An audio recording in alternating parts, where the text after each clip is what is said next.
Hello, this is the Safer Sim Bootcamp, Simulation Bootcamp webinar series. We're just getting started here.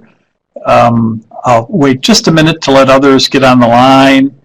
I wanted to orient you a little bit to the screen if you haven't been used to the screen. So one of the ways you can communicate with us here at NADS is to send us questions or comments in the chat window that's on the right-hand side of the screen.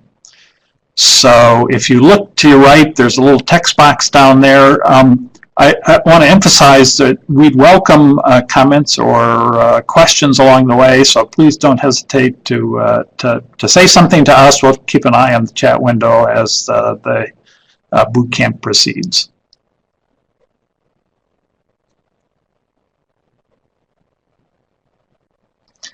Okay, so let's get going. This is the Safer Sim Simulation Bootcamp.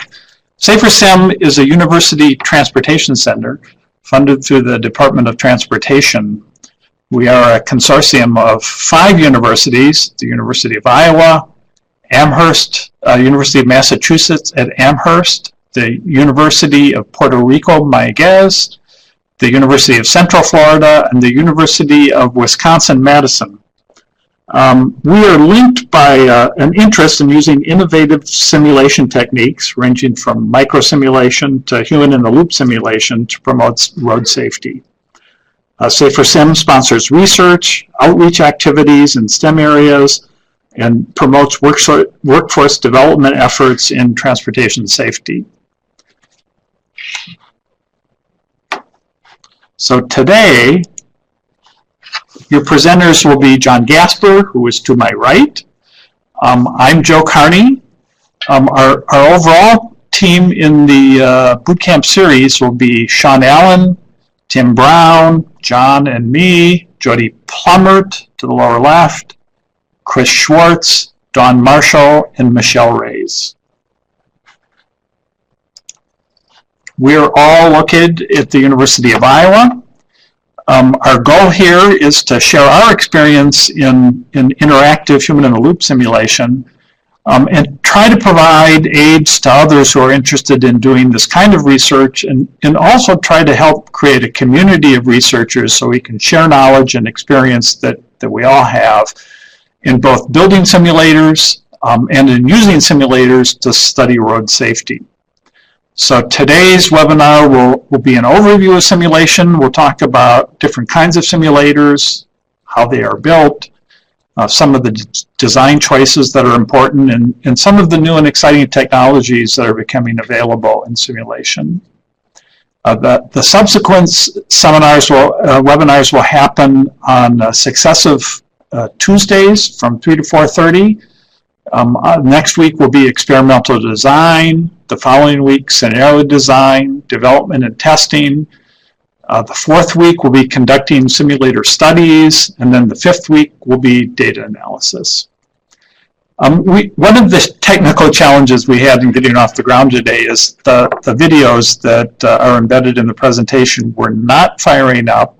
And so we will send out a link later on to videos that we would like to have included to all the participants who are on today.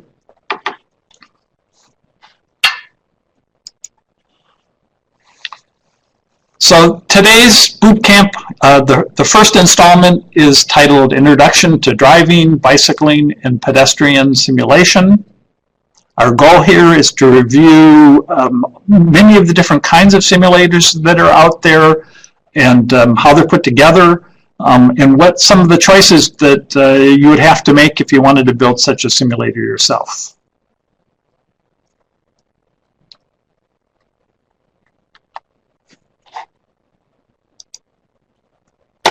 So here's a quick overview of the presentation. We'll start out talking about why and when to use simulation. What are some of the good problems to look at using simulation, particularly interactive human-in-the-loop simulation.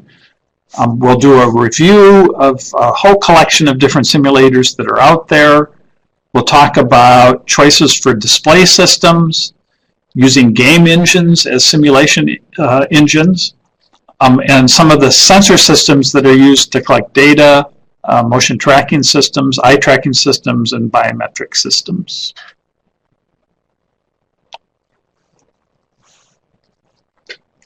So why and when would you use simulation in order to study traffic safety? Well, the strengths of human-in-the-loop simulation are the control, the replicability, and the safety and realism with which you can create simulated environments.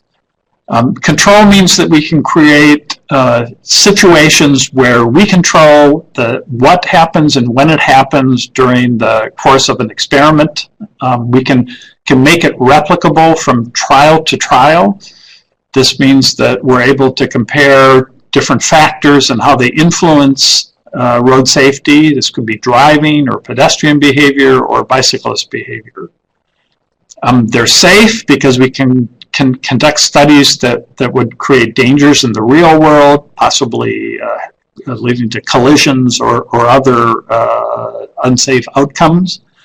And more and more they're real with advances in display technology, with advances in graphics technology, and the software systems that go with simulators are able to create more and more realistic environments.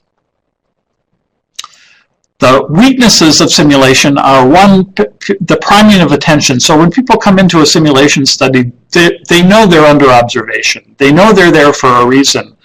And this tends to create more heightened attention during the trials. Surprise events can typically only be done once because then they're even more primed for that to happen again. So having a car pull out from an intersection in front of the driver is difficult to do repeatedly and get reliable behaviors. And the other is, even though there is realism, we can create visually compelling environments, it's still not totally real. Depending on the fidelity of your simulator, it may be more or less real, and we'll talk about different levels of fidelity a little later. But the other reality is no one thinks they're going to die in a simulator. Everyone knows that this is an environment in which the world is being simulated, and this can influence the way that they behave in the simulator.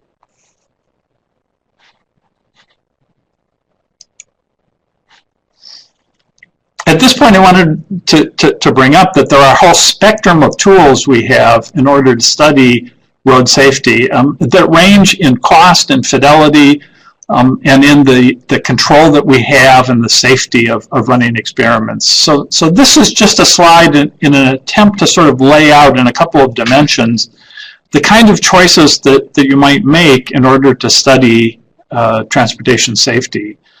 So on the lower left, we have test tracks. There's a picture of a test track there from Pennsylvania. So that's one way you can put people in test tracks and observe them there.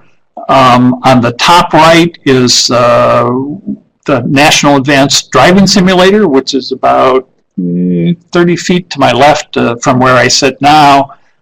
This is a high fidelity driving simulator with a large motion base. It's an expensive device and it's expensive to run experiments on it, but for the right kinds of experiments, it's a fantastic tool. To the upper left, we have less expensive simulators, the kind of mini sims or desktop simulators. We have our Pedestrian Simulator and I think it's the Oregon Bicycle Simulator.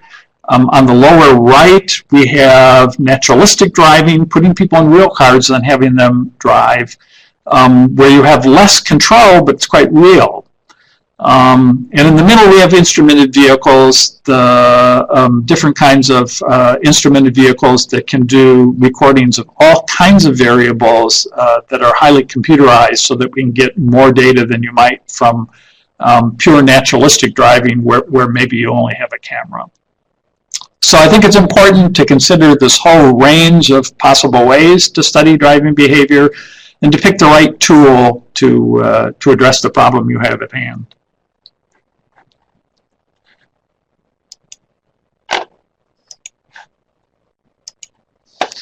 So what are some good questions for simulation? Simulation is good when you're trying to identify causation, because you can do controlled experiments to contrast how different factors influence behavior. You can study dangerous situations that you couldn't study in the real world, impaired states where it would be dangerous and unethical to put people on real roads, precise measures and repeatable scenarios. And it's good for estimating relative risk. This is because of the assumption that even though people may make different choices and act differently in simulation, that factors will be, differences in factors will be preserved. So for example, in our pedestrian simulator, you may choose smaller gaps to cross in a pedestrian simulator, but things like, say, cell phone distraction or age will have the same relative influence on the kinds of gaps you choose. So bad questions for simulation would be things like natural real-world behaviors, the prevalence of certain kinds of behaviors, environmental complexity, and estimating the absolute risk of a behavior.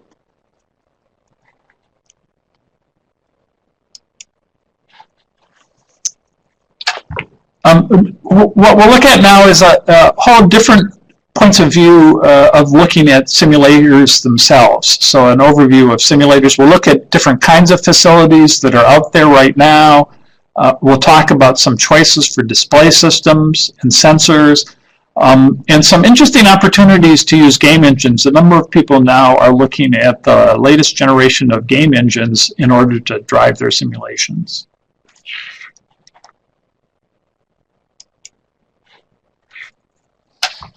Okay, now this is a test. I want somebody to send me a message just so I know there's somebody out there.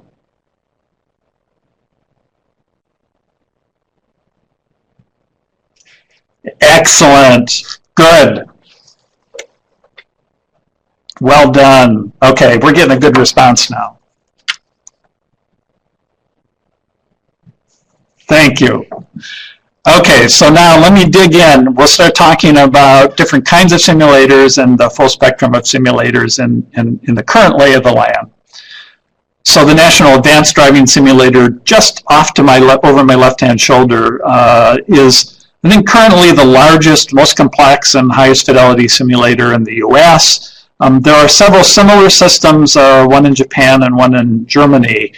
These are large simulators that have motion base. So the NADs, unfortunately, the video here is not going to work, but we're going to make that video available to you later. But the National Advanced Driving Simulator has a pod in which there is a vehicle that's located. You sit inside the vehicle and virtually drive the car through a roadway environment.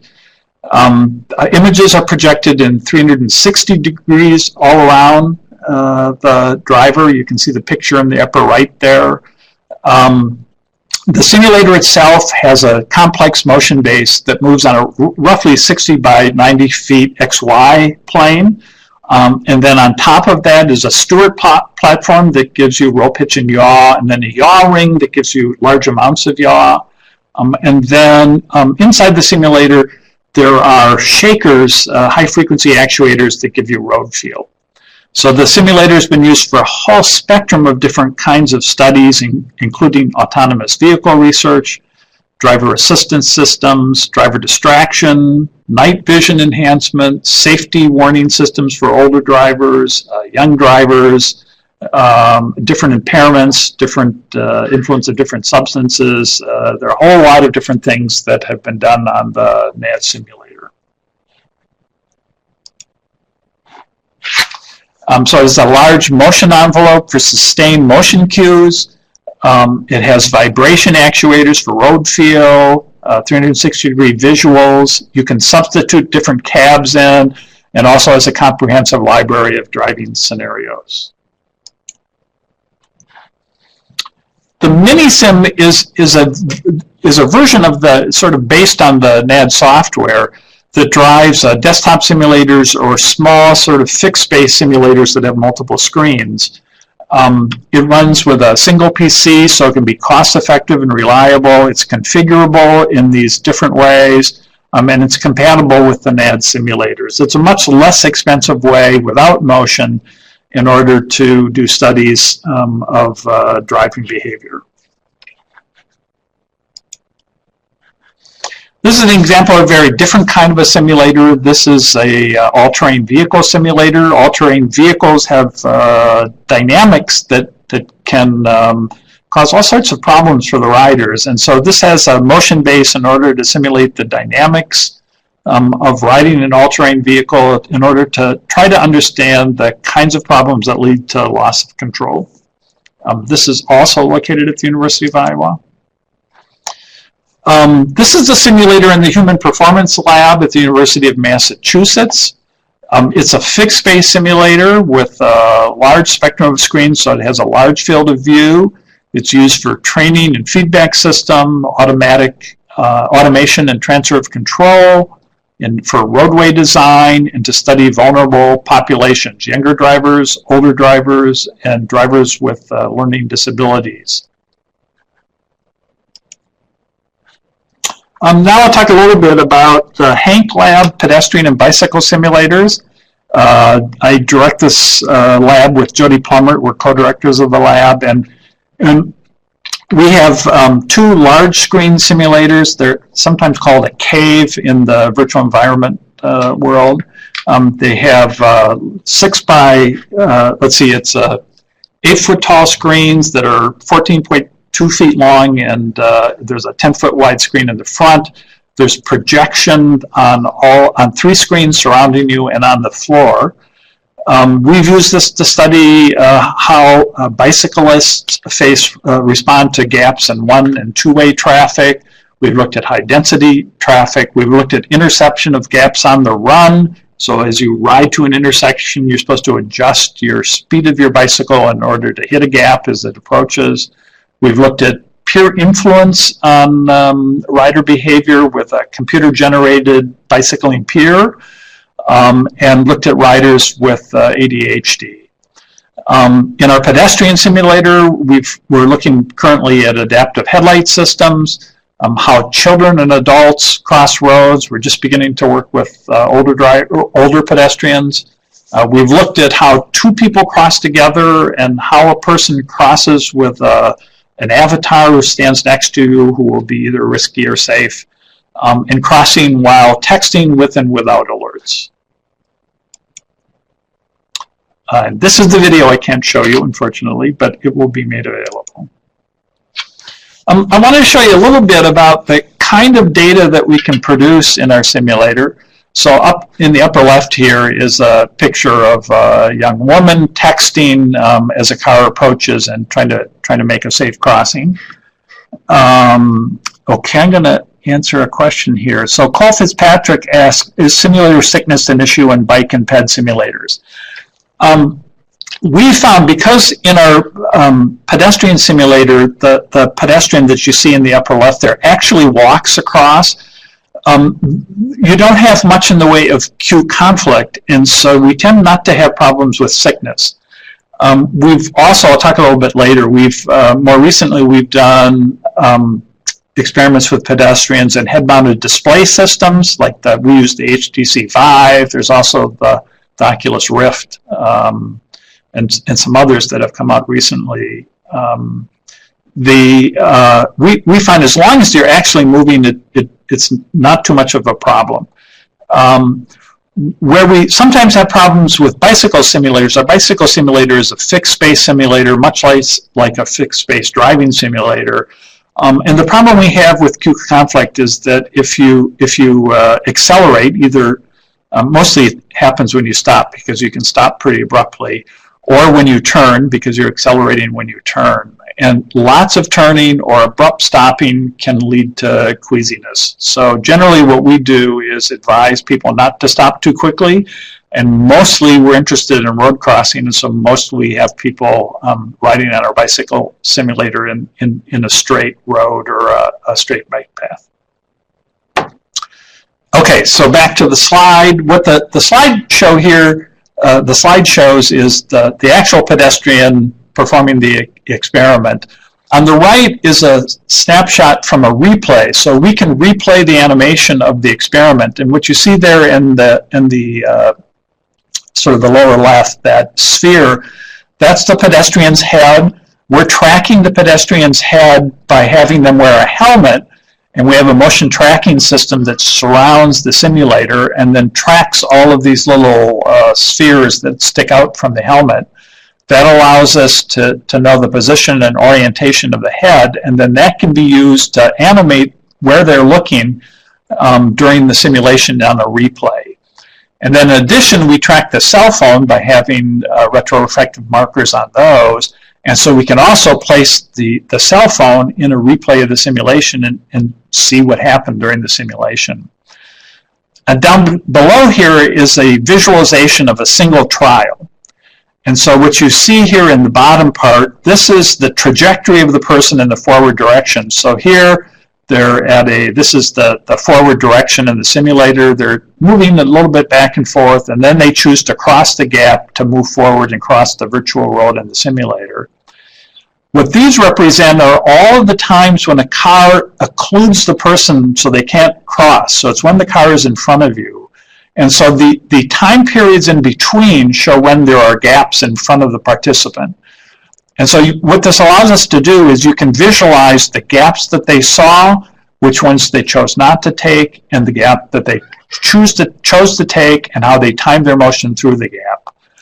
And then up here, we've categorized gaze by tracking the head into 3 different categories: when they looked at the phone, when they were looking at traffic, and when they were looking somewhere else, usually straight ahead as they crossed the road.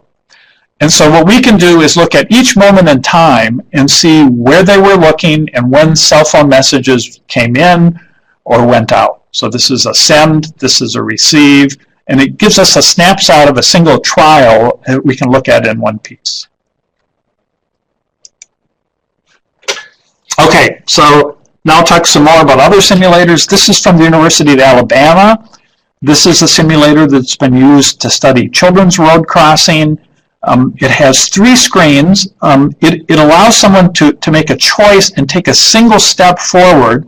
That triggers an avatar that then crosses in front and represents the person crossing the road. So it's a semi-immersive virtual environment. It's an interesting design that's pretty portable. They're able to take it into schools and study, use it for training for children about safe road crossing.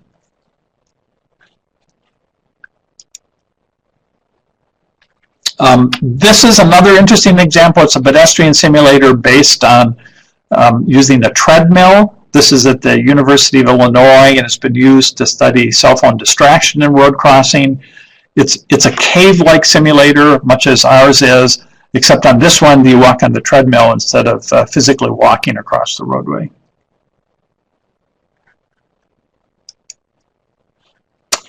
This is from a study that was done at Vanderbilt University. This was one of the first studies to use a head-mounted display. It looked at pedestrian road crossing on a roundabout.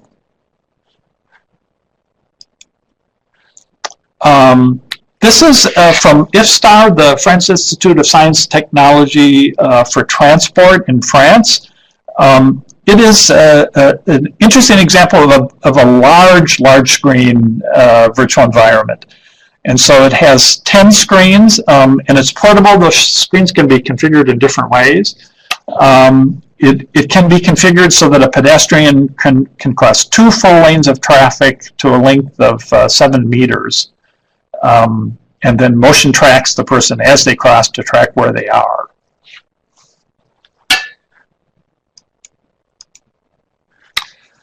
This is a brand new simulator from the University of Leeds. It's called the Hiker Simulator. It's a highly immersive kinematic experimental research lab simulator. It is the largest 4K cave-based pedestrian simulator that I know of.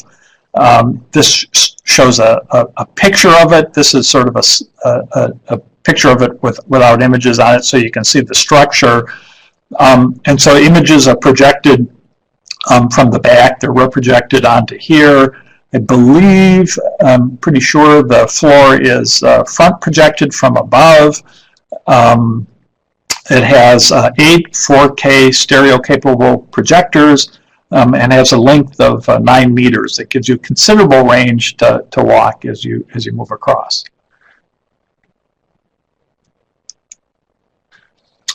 This is a bicycling simulator from the Oregon State University. They do both driving and bicycling simulator there. And these were examples just to demonstrate there are simulators as well in industry. This is the Ford Vertex driving simulator, and the bottom is the Federal Highway Administration driving simulator with a participant that we all know very well.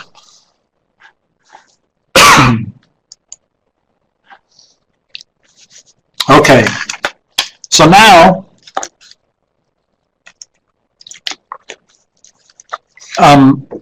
I wanted to talk a little bit about some of the choices that have to be made when you're putting together a simulator. One of the so simulator technology has been progressing steadily forward over the last 20, 30 years. But where the advances have been probably most dramatic have been in virtual reality kinds of display systems. So this includes head-mounted display systems like the Oculus Rift and the HTC Vive. And they're opening some new opportunities to build simulators at really low cost. So it's a combination of the display systems that principally have been driven by advances in cell phone display technology, tracking systems that allow for very fast, low latency tracking on these devices. So that helps very much with the simulator sickness problem.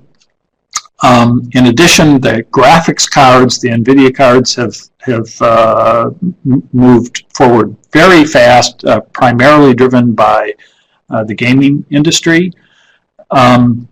And the software systems to build these things, the gaming software systems, are inexpensive and easy to use and based on a large community. So this creates an opportunity to create particularly pedestrian simulators for a very low cost.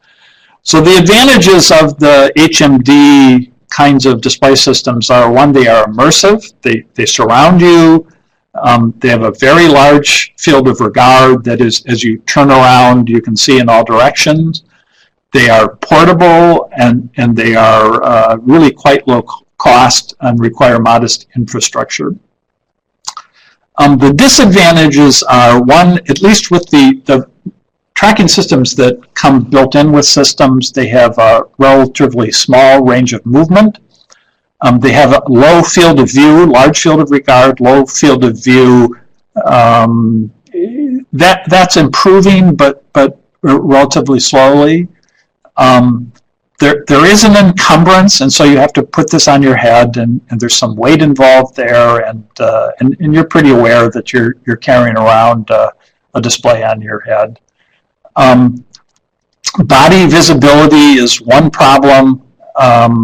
Creating avatars is still hard if you want to see your own body, and that makes it somewhat difficult. I mean, you can feel pretty disembodied if you can't see your legs and arms.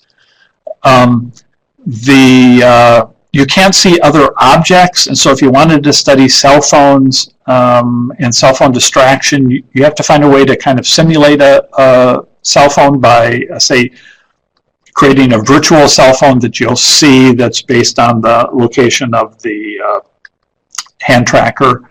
That makes it somewhat unnatural, so it's not a natural texting kind of action that you can do. And the other is VR fatigue. It's difficult to be in VR for a very long time. It's just kind of wearing.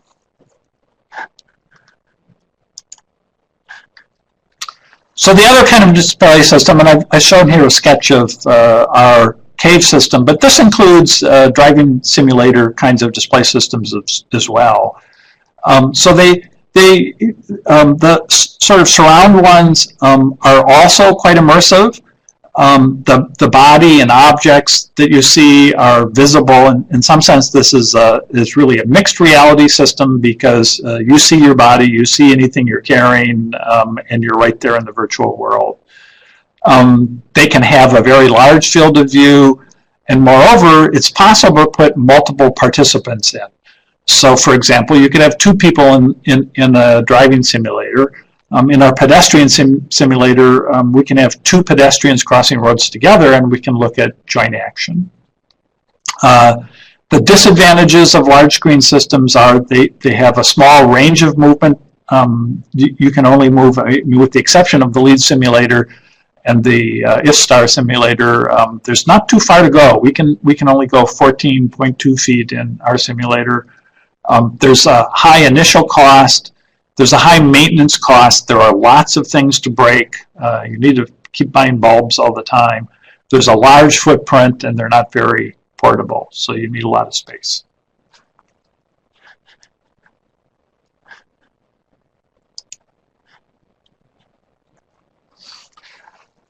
So another recent change is the options for simulator engines. So in the past, there were kind of two ways to build a simulator. One was to build it yourself, and a number of places have built from scratch their driving simulators and still maintain those.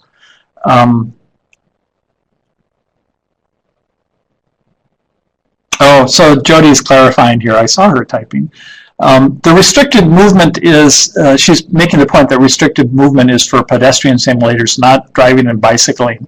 And I'll disagree with Jody here, because there is a limitation that you can move in even bicycling and driving simulators, but you can virtually move large distances. So in a driving simulator, as you virtually move, you can cover a lot of territory, even though you are physically sitting still. So the person themselves can only move so far, but the car or bike can virtually move great distances. Thanks, Jody. Okay, back to simulator engines. So one way to do it is to build it yourself. One is to use an integrated driving simulator. Two of the popular ones are the RTI simulator and the NADS mini-sim simulator. I use those as illustrations. They come with prepackaged systems. They're turnkey systems and allow you great flexibility, and come with roadway environments built and data collection and analysis tools. So all that comes along with it. The other way to go these days is using game engines like Unity 3D or Unreal. So these game engines are incredibly powerful. They're very inexpensive. They come with a rendering platform. There's a large community of users. And here, I'll move forward here. Yeah, I'm doing it backwards. So here are the advantages of using an integrative driving simulator like RTI or NADS Mini-Sim. One, there are libraries of pre-made scenes with realistic roads. They have signs and road markings and street furniture. They have techniques to generate ambient traffic and to create scenarios where the things you want to have happen will happen. They have data reduction tools in order to take the data and collect the variables you think are most interesting. They have high level scenario coding language that makes it easy for non-programmers to program scenarios. They have professional help and a community of users. So the disadvantages are they can be costly initially and ongoing, either for licensing or for renewal. And the cost and difficulty of getting extended content or functionality. So if you want to do something that hasn't been anticipated, that is different than what it's been built for, it can be expensive or difficult to get it done. So the summary is these are terrific if you can afford it and if it does what you want to do.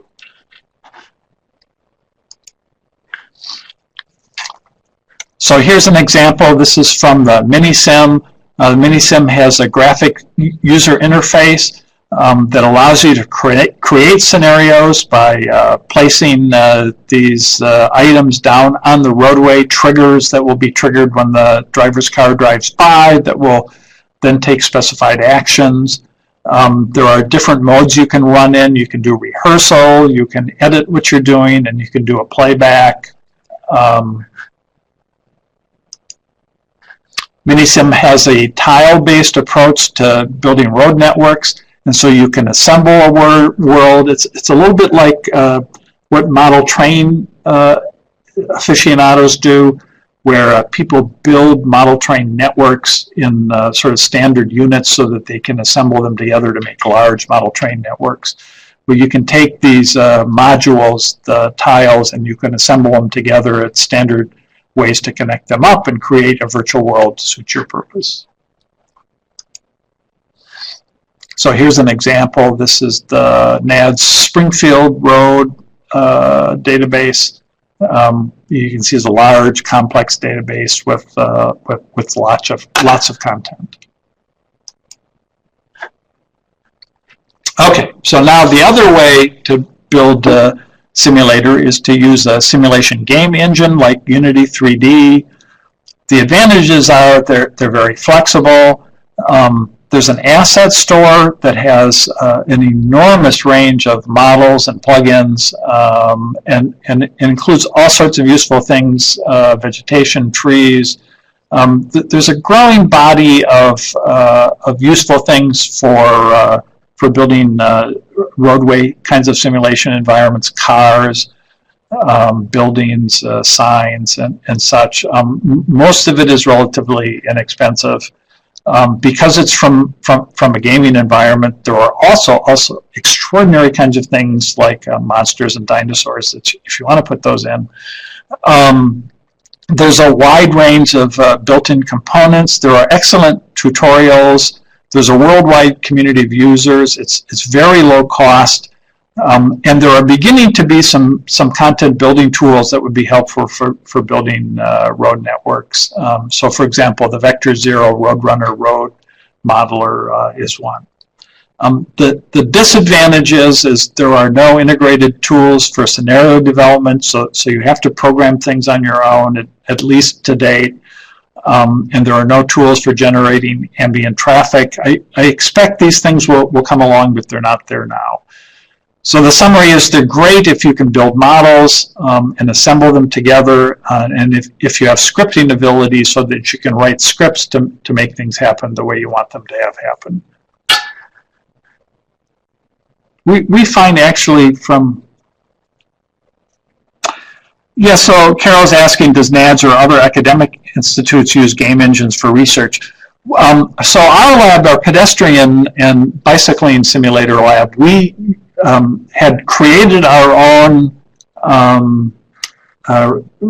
simulation environment, and more recently switched over to using Unity 3D. So we're running experiments in Unity 3D.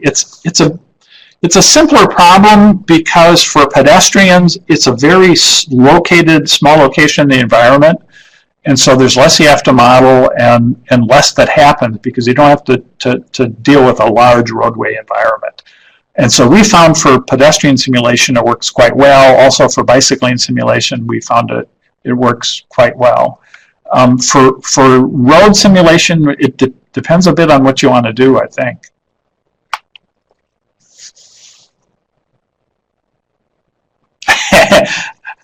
Yeah, Bertrand asked would I want to weigh in the Unity versus Unreal debate. No, the answer is no. We use Unity. You know, that part of the, you have to make a choice early on. You know, basically, I think the simple story is Unreal is more powerful, Unity is simpler, easier to learn, partly because we're in an academic environment, and so we have students coming in all the time, and so having something that was easy to learn and easy for students to get up to speed was important for us.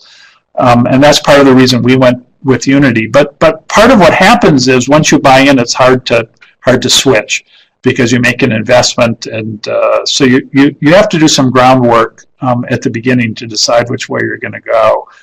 And I know there are a large number of other simulation outfits who are looking at moving to Unity for all the reasons that are outlined here.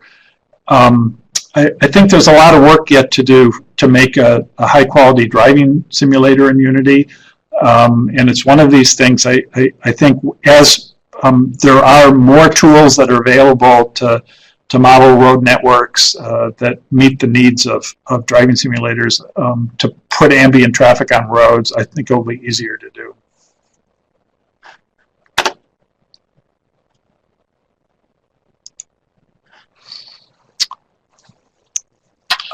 So the next piece of this is to talk about some of the other technologies that are necessary to create a pedestrian or bicycle or driving simulator. And so one of the technologies particularly that was important for us was motion tracking. So we use motion tracking for viewpoint determination. So as a person walks across our simulator, it's quite important for us to update the view frustum for the viewer's point of view, or everything looks very distorted. Most driving simulators don't track head orientation because the head is usually in a pretty fixed position. For bicycling, it's maybe important or maybe not, because you can move around a fair amount on a bicyclist and get different points of view. It does provide you with motion parallax if you can move your head, and so you do get some additional motion cues by doing head tracking. We use it also for recording movements, for gaze determination, and also as our participants physically move in the pedestrian simulator, this is how we know where they are, and this is how we record their movement. Object tracking, so for tracking other objects in the environment, so for example, a cell phone location for us. And also motion tracking is important for full body motion capture if you're going to create avatars. So we didn't put a section in here on distributed simulation environments. However, if there are questions, we could talk about that some too. We've been doing a couple of projects creating connected simulators. And for us to connect a pedestrian simulator to a driving simulator, we need to track the body sufficiently in order to create an avatar that will appear in the driving simulator representing the pedestrian and physical pedestrian in our simulator.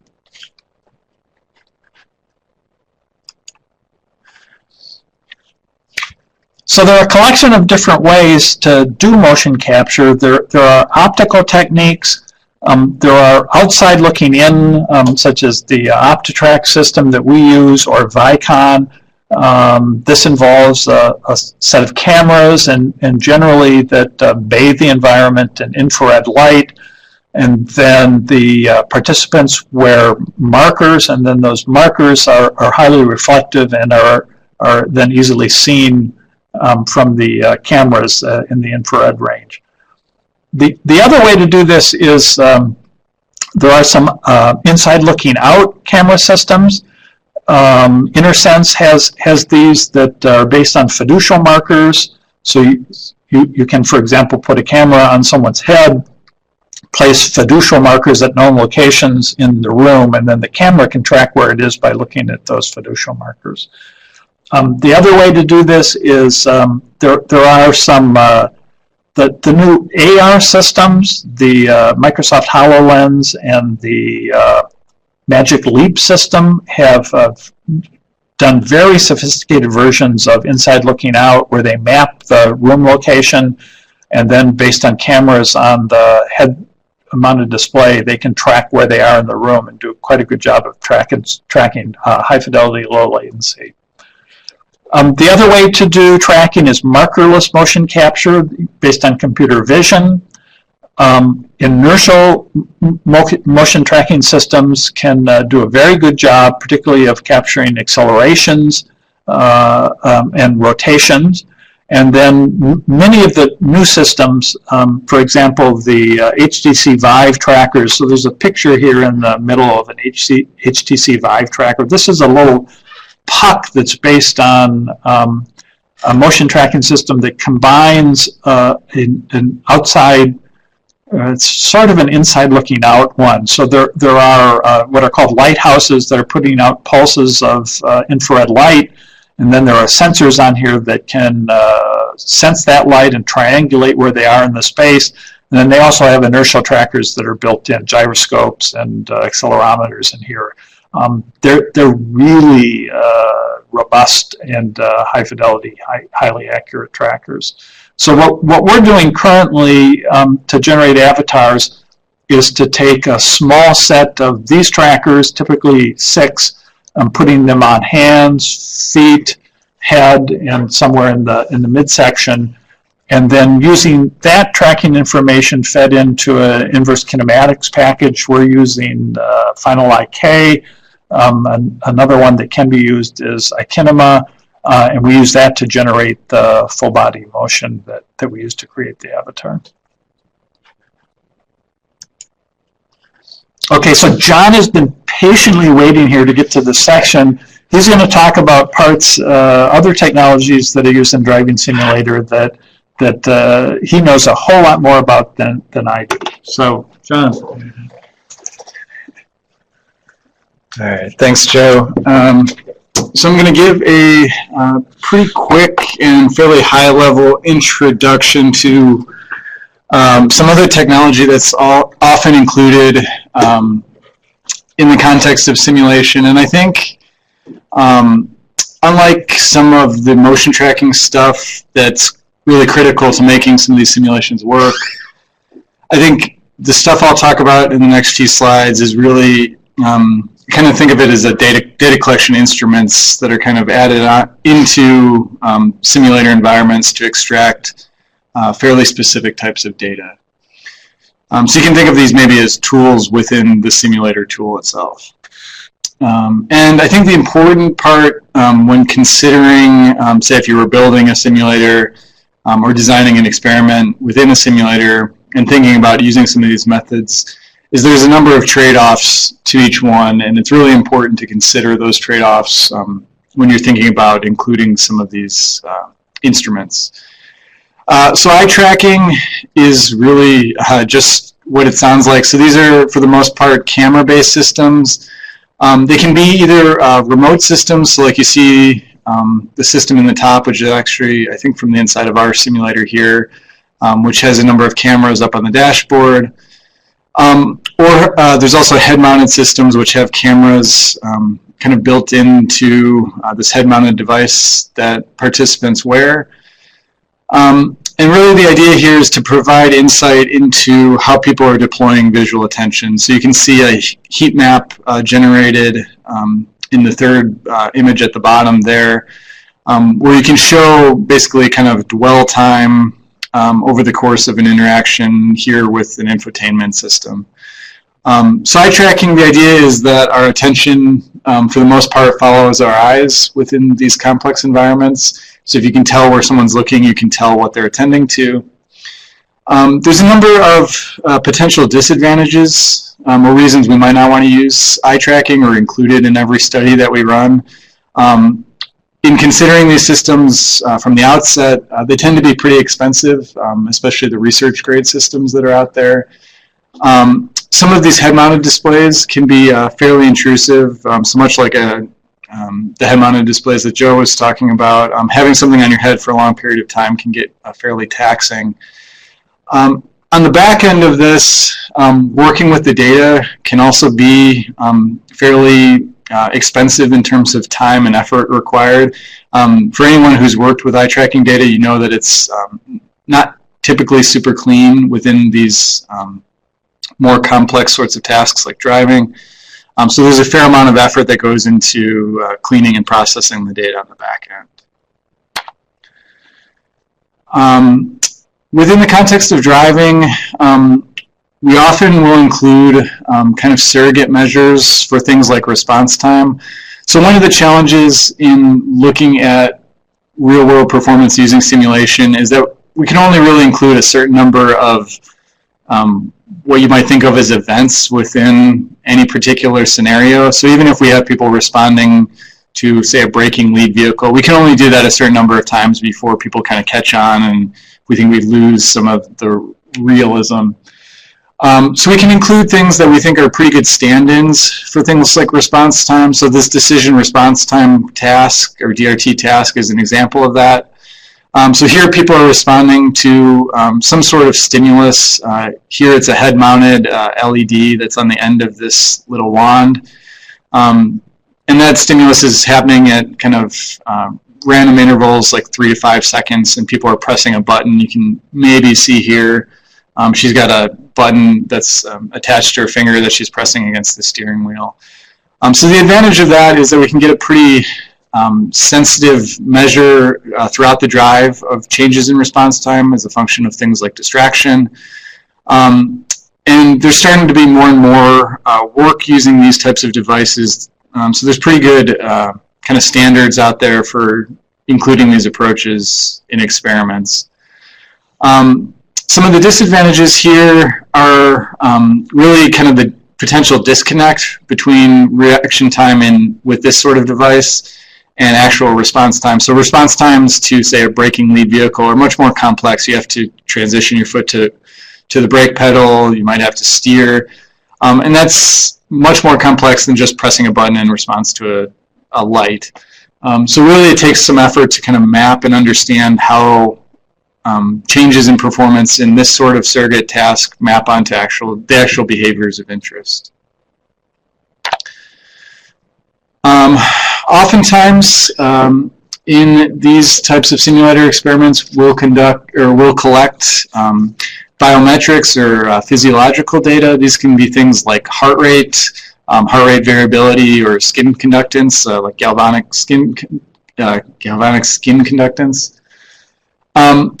And what that does is it's basically a measure of changes in things like workload. So it's a very sensitive measure of kind of the early changes that occur as people are under more stress or higher workload. And it's also nice in that it's a continuous measure, so we're collecting it throughout the drive, which overcomes the limited event challenge that I mentioned earlier. And what we can do is we can compare relative workload as measured by heart rate variability or skin conductance as a function of different conditions. So these are some data from the group at MIT. So you can see changes in heart rate as a function of these different secondary task conditions, all compared against a baseline group here. There's a number of challenges here. Noisy data is obviously a challenge. Anytime people are moving around a lot, that creates some challenges. It's also fairly intrusive. And again, here, there's a potential disconnect between what we're measuring with these devices and the actual behaviors that we're trying to map them onto. Finally, we can also collect measures of neurophysiology, in particular EEG.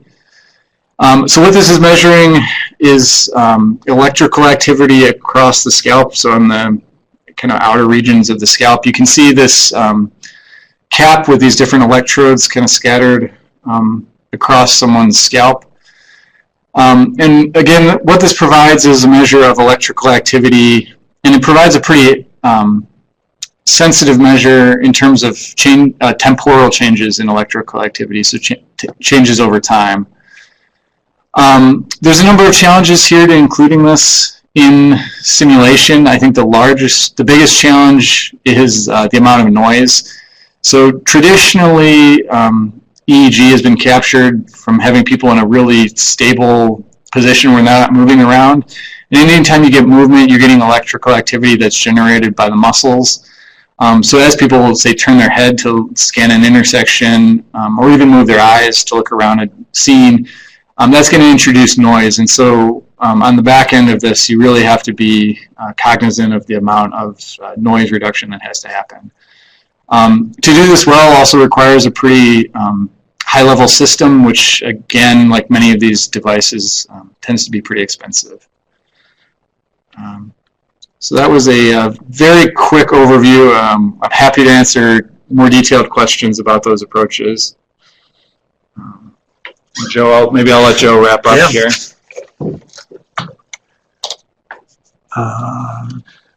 We do not use FNIRS here.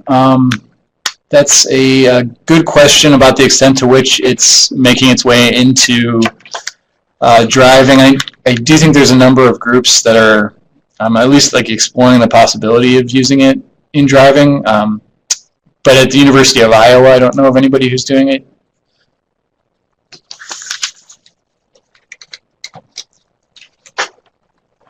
So I believe that I'm looking for Jacob, who I hope is listening on, who can tell me if the slides will be made available and if the recordings will be made available. So Jacob, can you help us out here? Yes. Can you hear me? Yep. Yeah. So, yep, we definitely are going to make this presentation available, the recording. I don't see, we should be able to make the slides available as well. I know after the presentation, we will be sending out the link to the recording. We'll also include the links to those videos that weren't working in the beginning of the presentation that Joe mentioned. So when we send that out, we can also include that slide deck.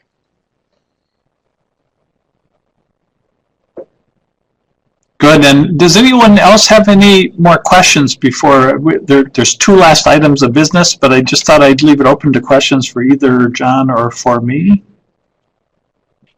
And Joe, let me add a little more to my answer. I did see another message from UMass come in asking if the recordings were going to be made available on YouTube. So right now, the recordings will only be available to those that have registered, whether that's through YouTube or Adobe Connect. We're still working that out, but as long as you've registered, you should be able to get the link for that. I'm not sure what that means. Do you mean how many BMWs are in NADS? Tom, I'm not quite sure what the question is.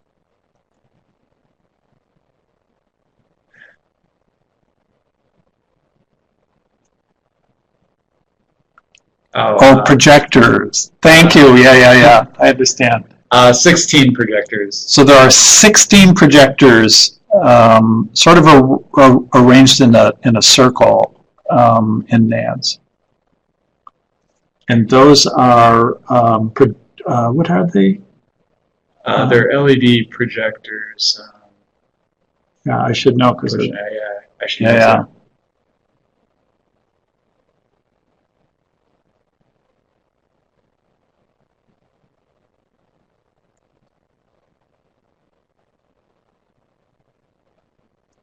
Yeah, I should say, I guess I'll speak for John. I mean, all of us are happy. If you have questions, we're easily available. Email. If you want to know any of the technical details, like about the equipment we're using or software we're using or the designs of our simulators, we're happy to answer questions. So please just send email and we can give you specs on anything you want. Okay, so rough distance of estimate of the distance between the projectors and the walls. Well, so for NADS, the projectors are front projected, and the dome, what's the diameter of the dome? So it's roughly spherical, yeah. So 24-foot diameter. The projectors are not exactly in the middle because they have to move out a little bit, and so it may be, I would guess, maybe, and you have to have that because in the middle, so it must be about a 10-foot throw, is my guess. That would be roughly a 10-foot throw. And our projectors are in a rear projection system.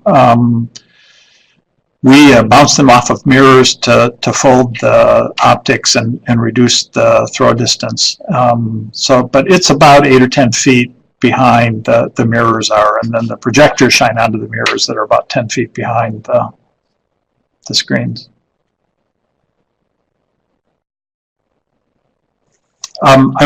Before everyone starts to check out here, I wanted to remind you that the next webinar will be next Tuesday, April 9th at 3 p.m. Central Time, and that will focus on experimental design.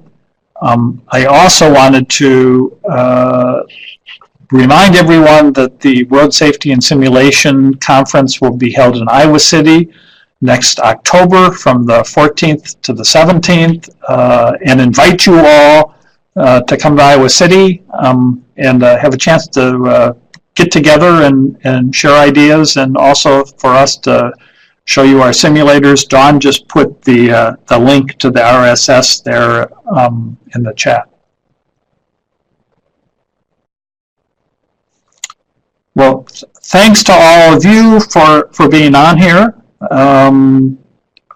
We hope to see you in Iowa City at the Road Safety and Simulation Conference. If you have any more questions, we'll hang on here for a little bit, but also please don't hesitate to ask if other things come to mind. If you want to get any more detail on either software or hardware or any of the simulation systems that we have here, or if we can help you in the design of your systems.